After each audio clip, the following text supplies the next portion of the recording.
Lucas 2, versículo 1. A gente vai ler do versículo 1 ao versículo 7 já já. O tema da minha pregação hoje, vai ler, por favor. A providência divina. Só antes da gente ler propriamente o texto, só fazendo uma rápida recapitulação daquilo que foi falado nas últimas semanas.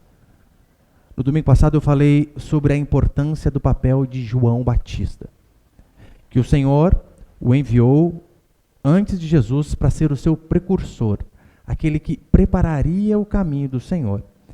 E a forma de se preparar o caminho do Senhor era através da pregação genuína do Evangelho. E qual é essa pregação? A pregação do arrependimento. Foi isso que João Batista fez, foi isso que Jesus Cristo fez, que os apóstolos e todos fizeram. Pregação do Evangelho.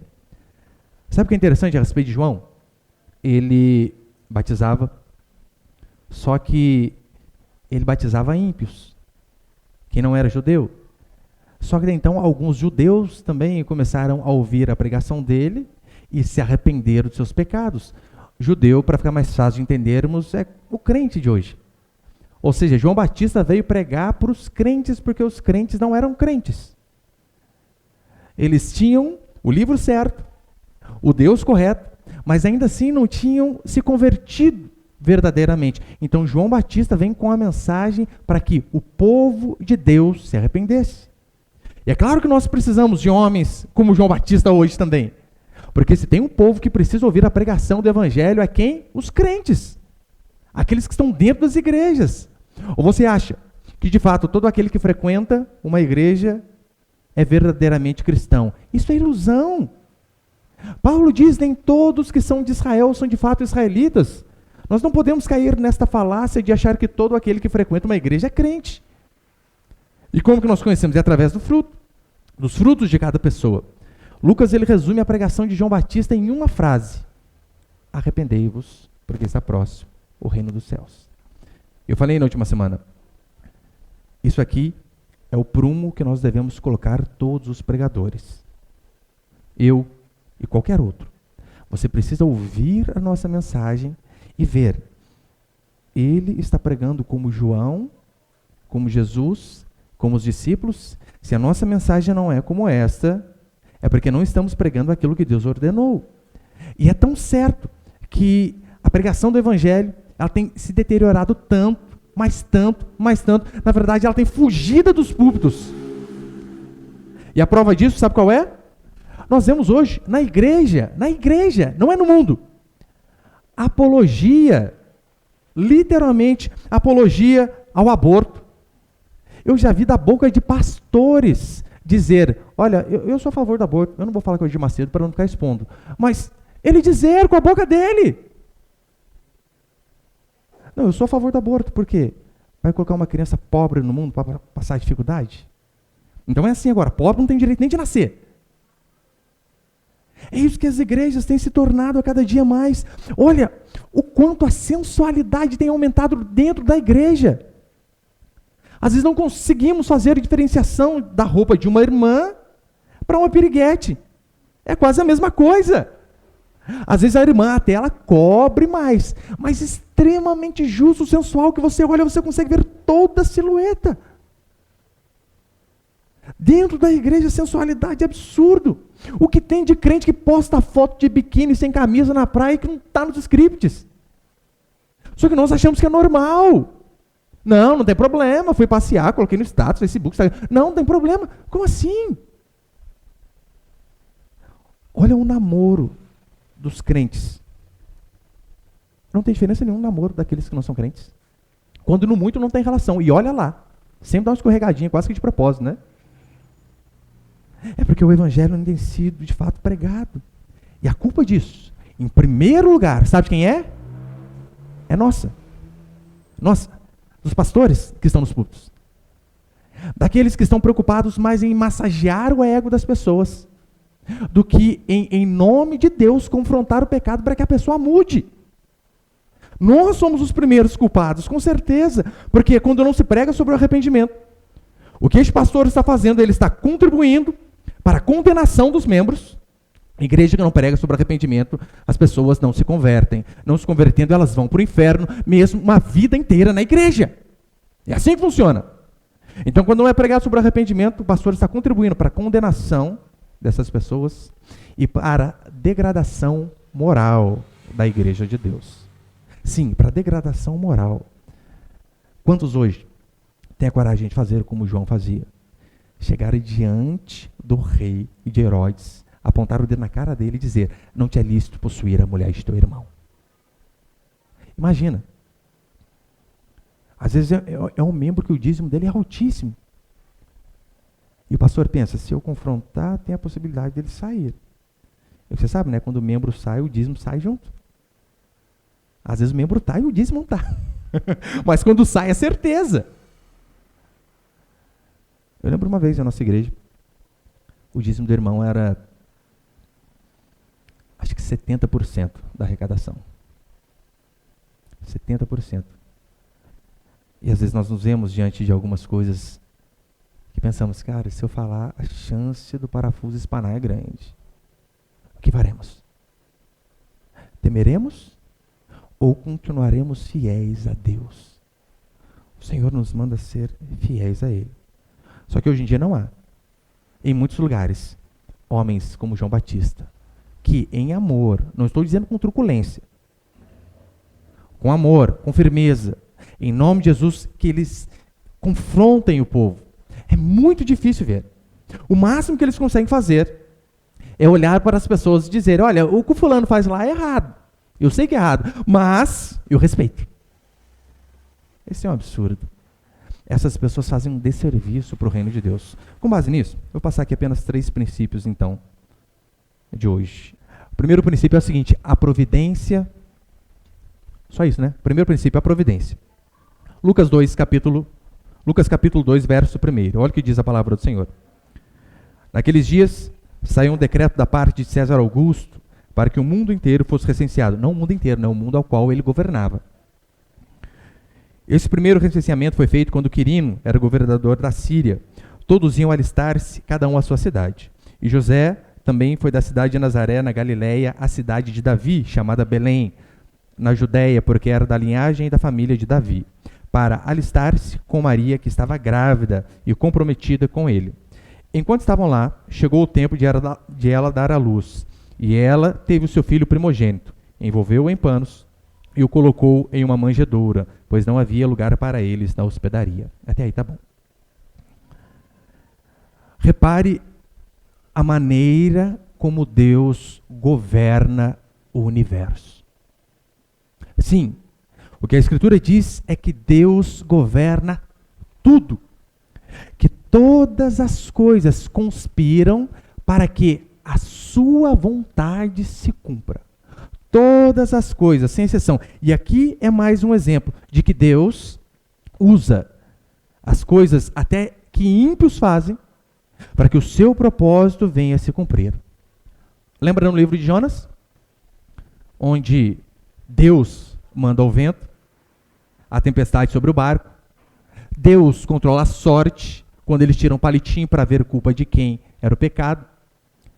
Aqueles homens ímpios jogam Jonas no mar. Deus manda um peixe para comê-lo. Esse peixe o engole e cospe-o exatamente onde ele devia estar. Deus controla todas as coisas. Ele usa disto para que o seu propósito se cumpra. Olha que interessante. Deus pode usar até a beleza de uma mulher. Lembra Esther? Deus pode usar até a beleza de uma mulher para fazer biquinho no Facebook e postar foto mostrando o pai de trás. Não, não é para isso. Deus, ele usa a beleza de uma mulher para salvar o seu povo. Você imagina qual que é o objetivo de Esther ser bonita? Só para salvar o seu povo, só isso. Todas as coisas o Senhor usa para que elas venham a conspirar para que o seu propósito de fato venha a se cumprir. Deus, ele permitiu que José fosse vendido pelos seus irmãos, vendido pelo mais bonzinho. Os outros queriam matá-lo. Para que inimigo com esses irmãos? Os irmãos queriam matar José. Daí surge um bonzinho e diz: não, não matar não, vamos vender, que vender a gente ganha dinheiro. E às vezes você reclama do seu irmão. José é vendido. Chegando lá, mentem a respeito dele. Ele é preso. E diz a Escritura que lá na cadeia, Deus continuava com ele. E então, aqueles irmãos que o venderam, que mentiram para o pai, anos depois, precisam deste irmão para que eles pudessem ter comida, ter alimento, serem salvos. É Deus usando a maldade daqueles homens ali, com um coração invejoso, porque era isso que aqueles irmãos tinham, inveja de José. E então Deus usa aqueles corações invejosos para que José fosse vendido, sofresse, fosse preso, passasse tudo o que ele passou, para que ele fosse alçado a 02 do Egito. E então, através da sua habilidade na administração das coisas, aqueles irmãos que iriam morrer de fome vêm até ele, têm alimento, voltam, buscam o pai e a família tem amparo. E detalhe, dentre os irmãos de José havia um chamado Judá. Sabe quem foi Judá? Judá foi aquele da qual o Senhor prometeu que daquela tribo viria o Messias. Se José cantasse sabor de mel e não resolvesse atender aos seus irmãos, sabe o que aconteceria? Estaríamos todos no inferno. Mas graças a Deus, este homem não agiu com a emoção, mas agiu com a razão, segundo a sabedoria que Deus lhe deu. Deus pode usar até a maldade humana para que os seus decretos se cumpram. Foi assim com Judas. Deus usou o coração avarento daquele homem para que o seu filho fosse entregue e o propósito dele se cumprisse. Para que eu e você venhamos de fato a perceber que não há 1 centímetro quadrado neste universo ao qual o nosso Deus não governe, não há.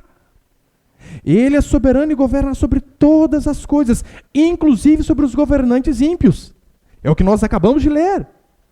César Augusto era ímpio, cheio de motivações ímpias, e Deus usa aquele coração corrupto para que o seu propósito se realizasse.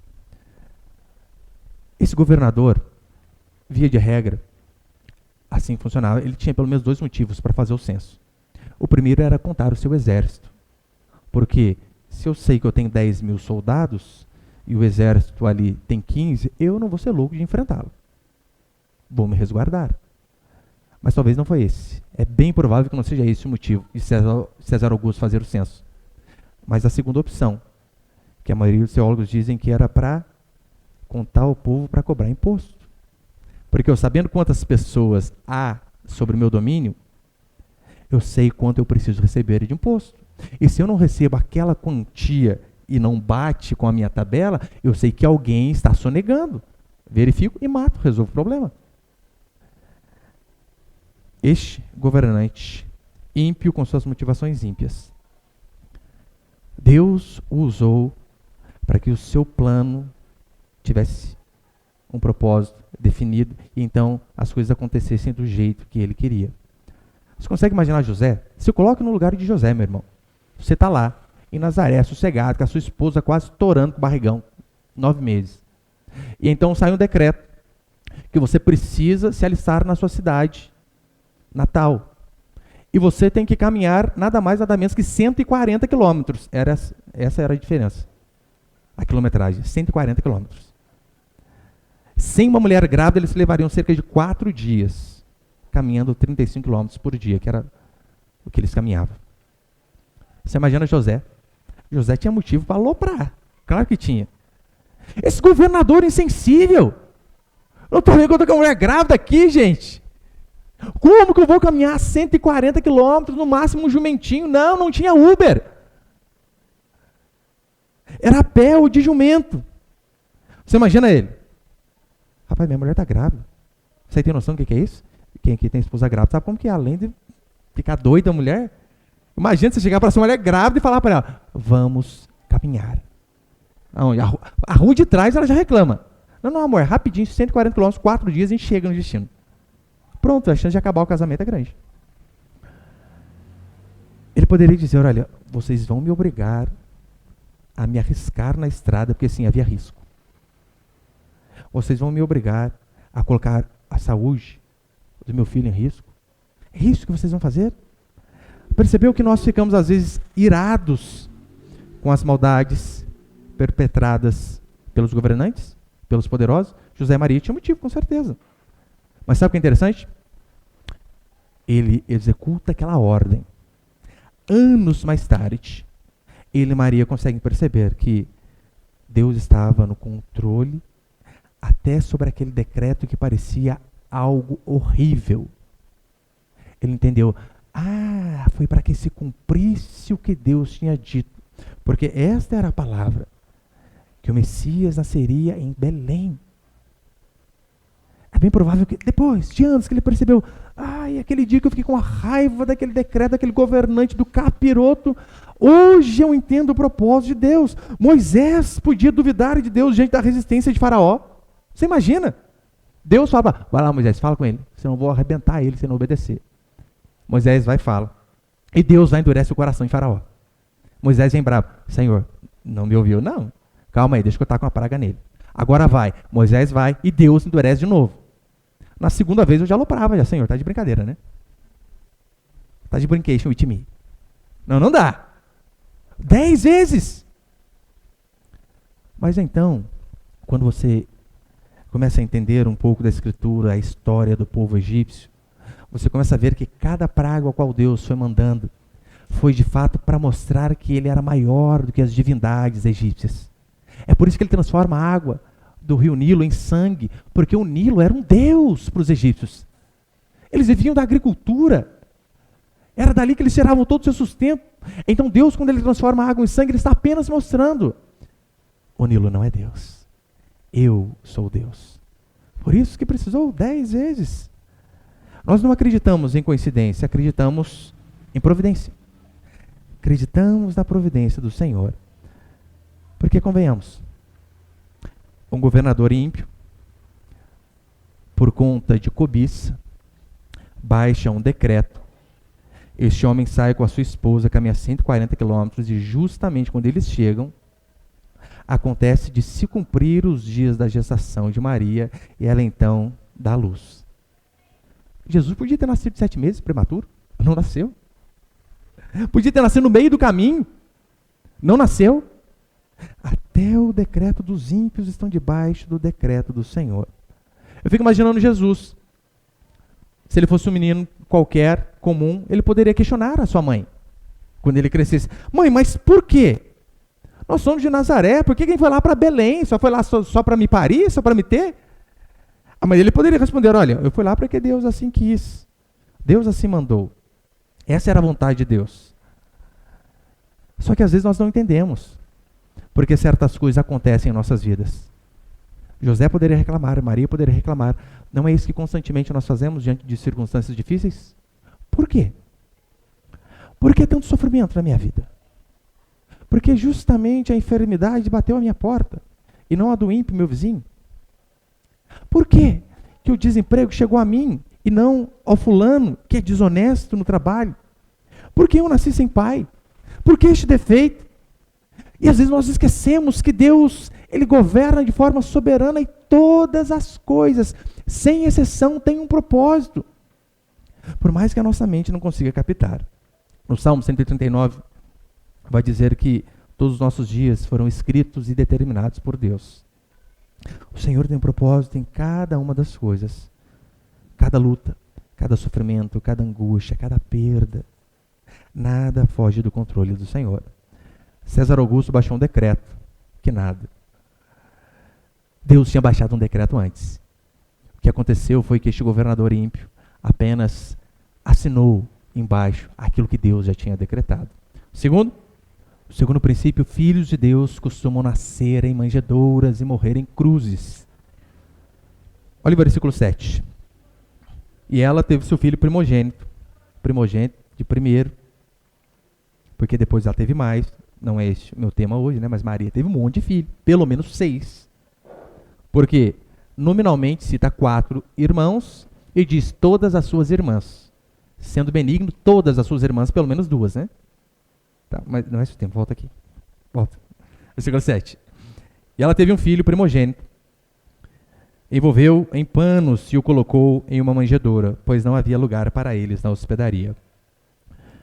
O que seria esse lugar de nascimento de Jesus? Hospedaria, ou dependendo da sua versão aí, esteja estalagem. Antigamente, via de regra, esses estabelecimentos, eles tinham 2 pisos.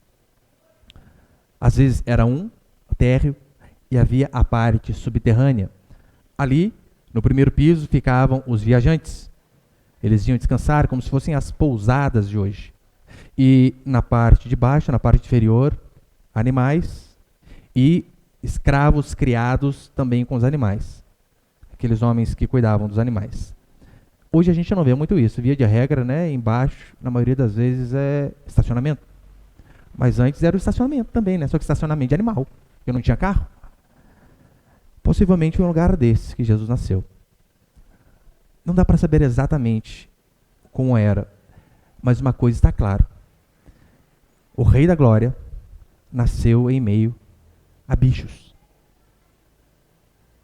Provavelmente cavalos, vacas, jumentos, que eram o meio de transporte, assim como foi o meio de transporte de seus pais. Você consegue imaginar?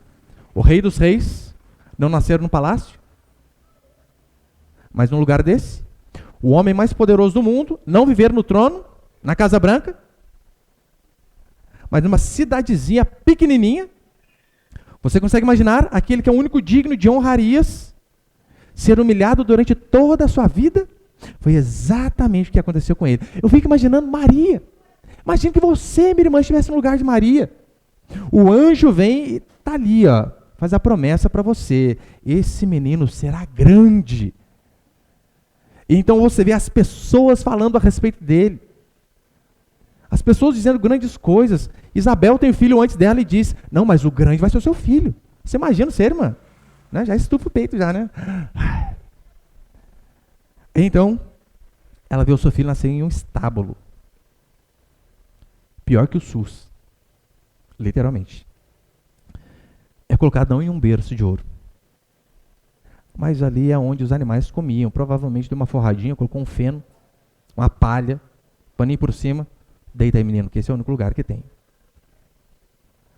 Maria poderia ficar doida da vida, dizendo, anjos mentirosos, como pode?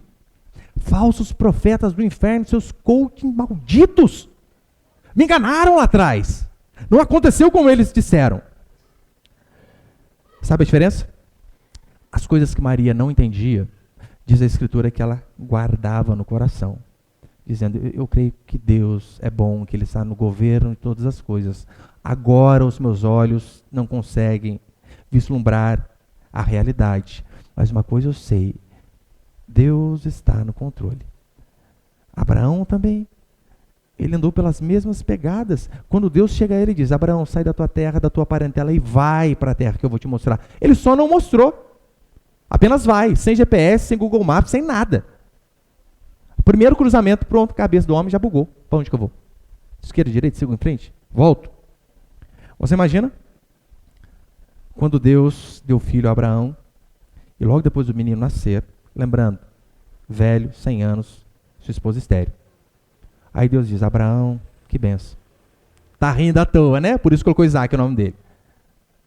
Agora eu quero churrasquinho de Isaac, Abraão. Sim. Prepara ali, né? Churrasqueira boa. Ele leva o menininho. Imagina a angústia daquele pai subindo o monte de mão dada, com o menininho perguntando, ué pai, o altar está aqui. Cadê o sacrifício? Imagina você como pai. O que Abraão fez? Creu. Hebreus responde qual era a fé que este homem tinha. Sabe qual? Ele queria que Deus era poderoso para fazer o seu filho ressuscitar até dos mortos. Ou seja, ainda que eu passe o machado no meio dele, Deus é poderoso para unir novamente. Os irmãos lembram do desfecho, né? Quando ele levanta o cutelo, então o Senhor diz, não, Abraão, não faça isso. Ele olha do lado e tinha um cordeiro, um sacrifício, amarrado no arbusto. Só que às vezes nós não cremos. Nós achamos linda essa história. Só que daí quando chega a nossa vez, o que a gente faz? Se desespera. Mas como? As coisas estão dando errado. Eu sou fiel a Deus e tal, mas agora eu não vejo um horizonte palpável. Estou perdido. Mas calma aí. Às vezes você lê, você crê, você ensina a outros. Mas quando chega para você, Você não consegue crer em tudo aquilo que Deus disse? Hoje, eu e você ouvimos claramente a voz de Deus, como Abraão ouviu. A diferença é que nós ouvimos através da Escritura. Como já disseram, né? Quer ouvir a voz de Deus? Leia a Bíblia. Quer ouvir a voz de Deus de forma audível? Leia a Bíblia em voz alta. Você vai ouvir o Senhor. Deus fala conosco através da Escritura, através de um sermão expositivo, através de circunstâncias, de pessoas. Mas ainda assim, muitos ficam na dúvida em relação ao que fazer. Muitos ficam na dúvida e às vezes até deixam de obedecer. Eles sabem, olha, está claro. Este é o mandamento e é isto que eu devo fazer. Mas será? Quantas pessoas eu já vi, principalmente mulheres, às vezes é aquele medo de ficar para a titia que pensa, ai, que aparecer, eu pego. Esquece que há um princípio, que é necessário que as fés comunguem, que é necessário que haja pensamento igual, do contrário não há relacionamento que ande. Não creem. A palavra não falhou com Jesus, porque ele sabia que o reino dele não era aqui, deste mundo. E desde o começo, já estava escrito, Miqueias disse, e tu, Belém, pequena demais para figurar entre o grupo das grandes de Judá, de ti sairá o que há de governar as nações. Estava tudo escrito a respeito do nosso Senhor, por isso ele não temeu. Você sabe que Messias significa o escolhido, o prometido, o ungido. Você imagina, Jesus dizendo para todos, eu sou o prometido. E todos vendo aquilo que ele passou durante toda a sua vida. Sofrimento que não acabava mais. Sabe qual era a esperança dele? Ele lembrava de Isaías 53, onde dizia que ele seria o mais desprezado, insignificante, que as pessoas virariam o rosto para ele. Todas as coisas estavam debaixo do controle do Senhor. Mas você sabia que assim como aconteceu com ele, também acontece com os filhos de Deus? Via de regra, eu não estou aqui para desanimar você, meu irmão, minha irmã, de forma alguma. Mas via de regra, a vida de crente é uma vida sofrida. Crente sofre. Crente passa por angústia, por problemas. Fica desempregado, passa por luto. Acontecem essas coisas. E Deus escolheu a nós, já nos dando essa certeza de que no mundo teríamos aflições. Eu não estou dizendo que todo filho de Deus vai ser um pobre, quebrado. Claro que não. Há exceções. Sim. Nós vemos a Escritura. Lígia era próspera. E a sua prosperidade foi usada para que a igreja avançasse. Nós vemos José de Arimateia, que tinha contato com o governante. Tanto é que ele vai e pega o corpo de Jesus. Nós vemos Davi, o homem rico. Só que, via de regra, a maioria segue o caminho dos apóstolos. Quantos apóstolos morreram bem? De morte morrida, saudável? Só João. Isso porque alguns historiadores vão dizer que quando ele foi levado para a ilha de Patmos, ele foi jogado num caldeirão fervente e Deus miraculosamente o salvou. Mas ainda que isso seja apenas mito, João morreu velho, de velhice. Pedro, Paulo, Tiago, tudo sem cabeça. O problema é que os falsos pastores, eles fazem das exceções regras. Eles pegam um Davi, que termina a vida rico. E sabe o que ele faz? Ele diz que se você for crente, você vai terminar rico. Vai dar tudo certo.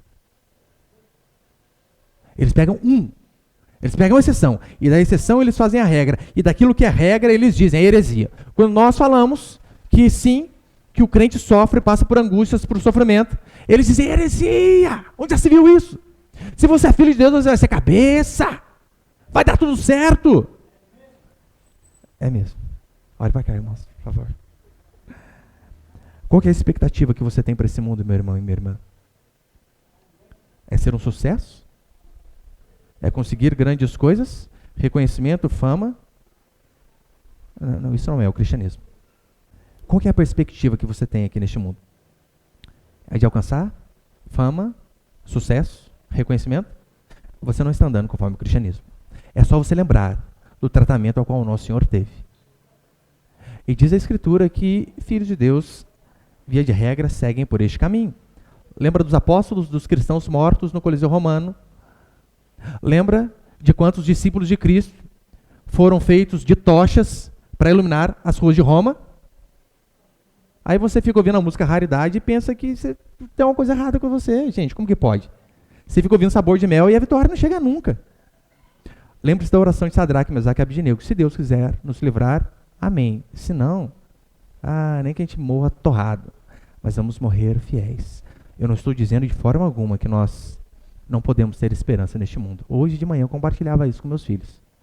Devemos ter esperança, orar para sermos prósperos, sem esquecer que, Paulo diz assim, se a nossa esperança em Cristo se limita apenas a esta vida, somos os mais infelizes de todos os homens. Podemos ter esperança nessa vida, mas ela não deve ser apenas neste mundo.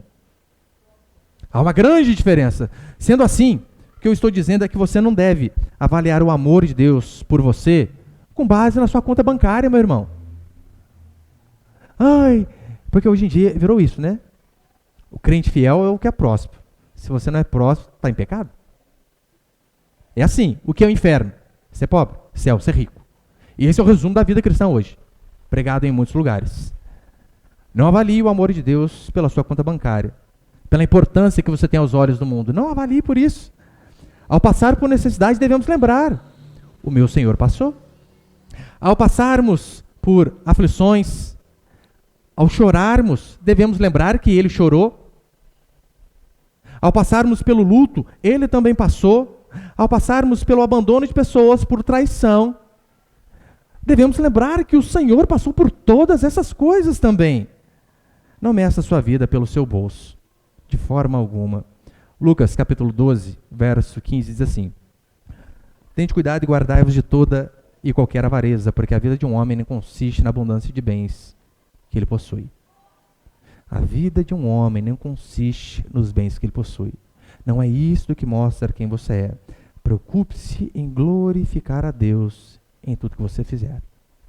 Se Deus o fizer rico, meu irmão, minha irmã, que a sua riqueza glorifique a Deus. Se Ele não fizer, que a sua pobreza também glorifique o Senhor. Eu sei que nós aprendemos que os ambiciosos são grandes, podem ser aqui para o mundo. Eu constantemente recebo mensagens nas redes sociais, alguns avisos patrocinados, dizendo: você vai ser o próximo milionário. Que o sonho da pessoa é juntar 1 milhão.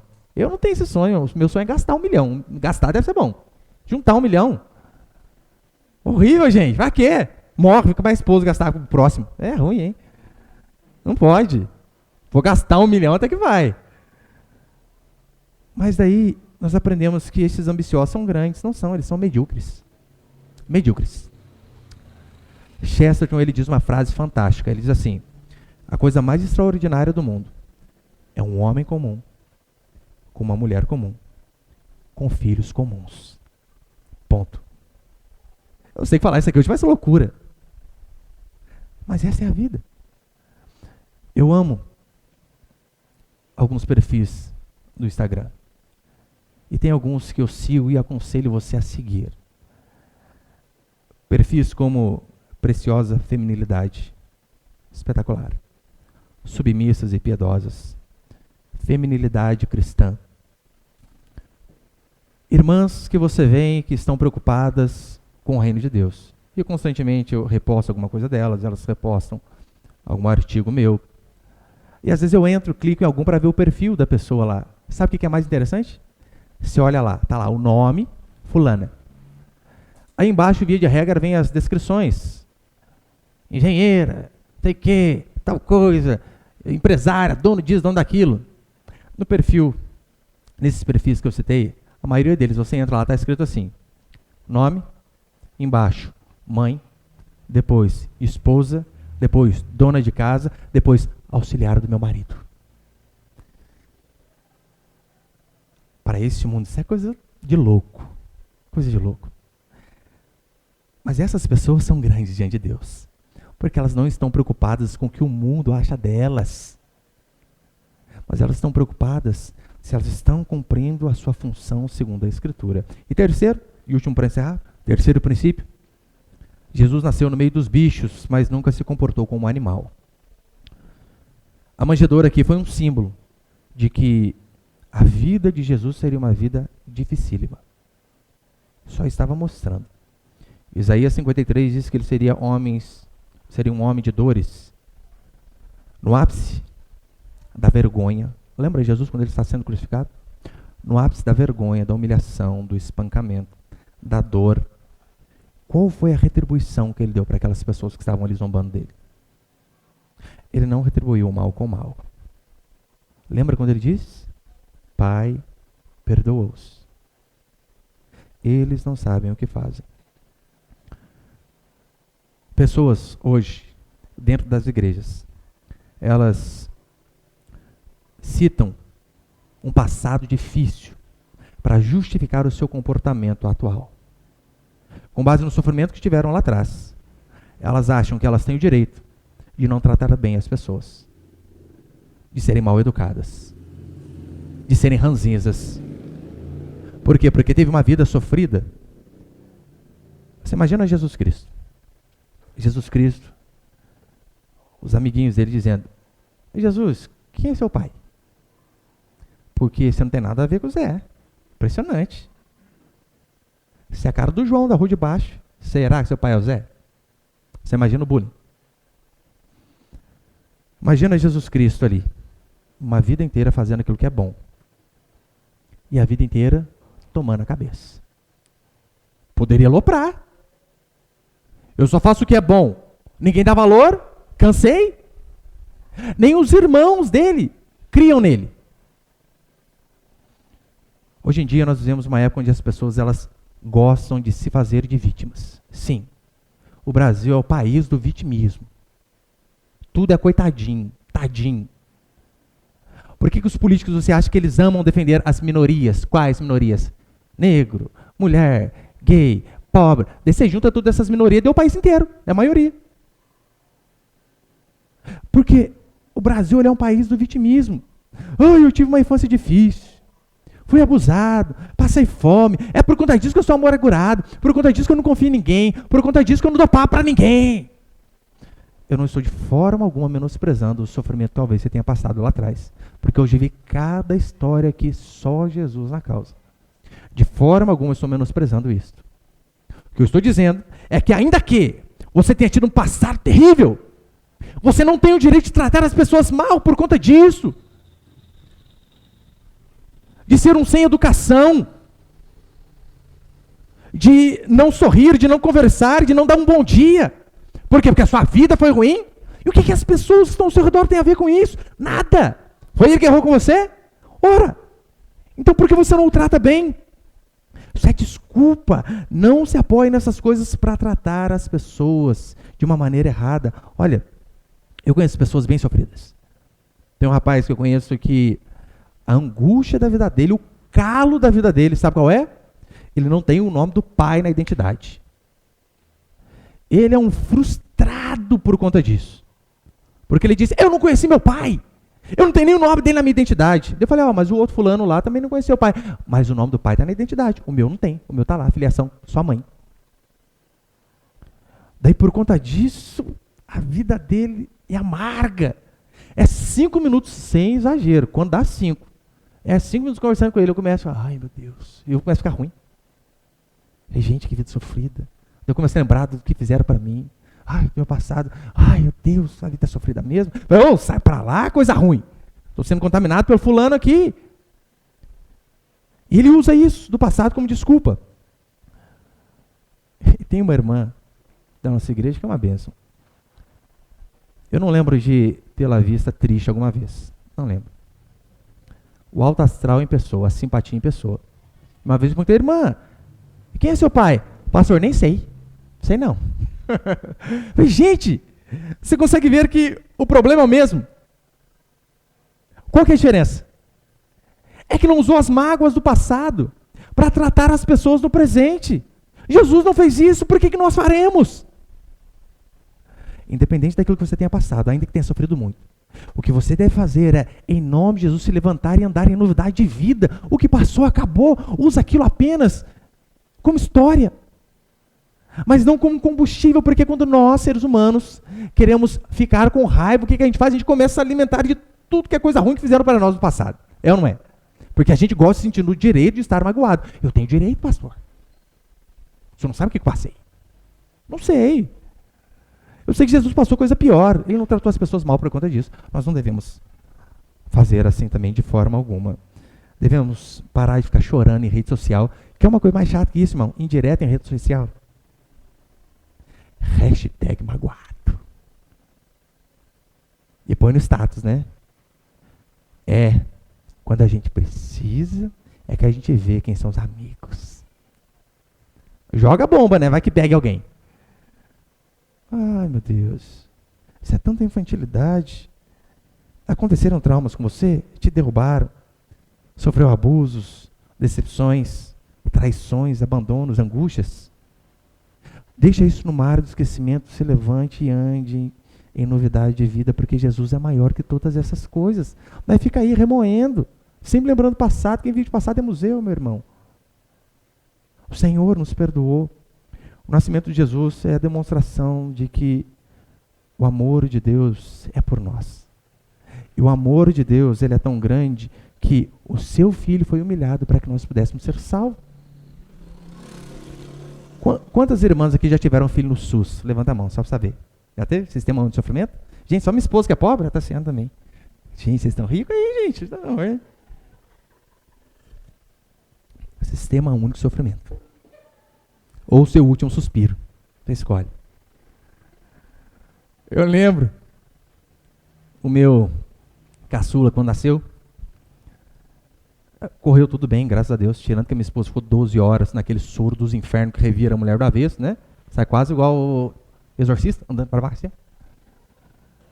Tirando essas 12 horas que ela quase morreu, tirando que meu filho nasceu roxo, levaram ele, não deixaram eu ver, tirando que 15 dias depois a enfermeira foi em casa e falou que ele quase tinha morrido, o resto foi tudo bem. Né? Consegui dormir no quartinho da frente, no chão lá, ficar com a minha esposa, né? Maravilha. Só que, mesmo diante de todas essas angústias, eu lembro, uma equipe médica cuidando dele, gente. E eu sou pobre, mas redesci. Tinha médico, tinha anestesista, tinha enfermeira, nasceu, já pulou daqui, deu pro pano, limpou, fez tal coisa, levou para lá e cuidou. E Jesus? Quem estava com Maria? Só o Zé. Quem era o anestesista? O Zé. O médico? O Zé. Quem deu os primeiros socorros? O Zé. Você consegue imaginar? José teve que incorporar um médico na hora, gente. Pega cordão, Zé, eu não sei, nunca tive, Maria, vamos ver o que faz agora. Não tinha e-book para ele ler como que era o procedimento. Aí o meu filho, mesmo no sistema único de saúde, nasce, tem uma equipe cuidando. Jesus nasce só com seu pai e com a sua mãe. E não é colocado num berço, mas num lugar de alimento de animal. Se nós passássemos por isso hoje, ficaríamos indignados, colocaríamos até no Facebook, absurdo a Santa Casa desta cidade. É ou não é? Colocaríamos? Eu lembro, eu assisti o parto do lado, é uma maravilha, assisti o parto, parque da sua esposa, adoro essas coisas. Eu lembro depois aquele cheirinho de bebê limpo. Deram, que legalzinho, né? Depois que mostrava para mim, né? Ficou um tempão escondido lá.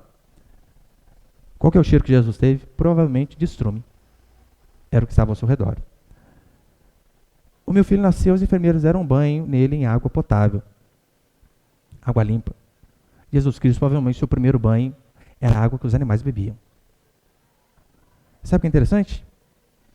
Deus permite toda essa humilhação na vida de seu filho. Que ele nascesse numa situação precária como esta. Que ele tivesse uma vida de sofrimento, angústia e morresse pior do que nasceu. Nasceu mal, morreu pior. Esse é o resumo da vida do nosso Senhor terrena. E o Senhor permite todas essas coisas para que pessoas podres e corruptas como nós pudéssemos ter a oportunidade de ser salvos. Para que nós pudéssemos olhar para essa história, para aquele sangue vertido no Calvário, para aquela cruz, que era sinônimo de humilhação, onde o nosso Senhor foi crucificado no meio de bandidos, Além de toda uma vida de angústia, termina no meio de bandidos. Para que eu e você pudéssemos ser salvos. Ainda que eu e você venhamos passar muitas dificuldades, jamais devemos esquecer. O Senhor governa todas as coisas. E ainda que nós não entendamos, o que diz a Escritura é que todas as coisas cooperam para o bem daqueles que amam a Deus. Não diz todas as coisas boas. Todas as coisas são todas boas e más. Se você de fato crê que o Senhor governa de forma absoluta, não temos por que temer.